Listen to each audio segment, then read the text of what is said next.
Amalan aktiviti, bukan amalan, bukan makna sembahyang puasa saja. Sembahyang puasa pun amalan, tapi aktiviti. Aktiviti ke tak dunia sembahyang, ke tak sembahyang pun amalan juga orang panggil.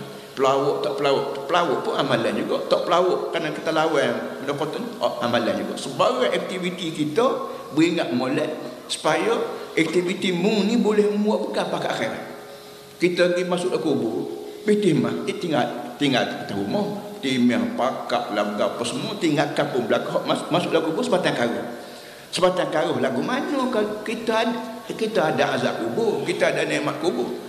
Nak nikmat lagu mana kalau kita tidak siap kenikmatan lagu kubur. Nikmatnya kita nikmat lagu kubur yang kita panggil kesiapan dia pahala dia. Kita mengaji, kita melawat orang sakit, kita menyelamatkan orang, kita buat benda-benda yang Tuhan setuju, benda automatik jadi pahala untuk kita. Ditukar boleh melihat yang perhati kita tukar jadi pahala. Pahala ni lah pitimah kita dalam kubur. Nak makan berapa pun seluk poket cari pahala.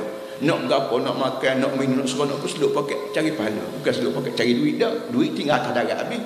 Ada pada kita pahala.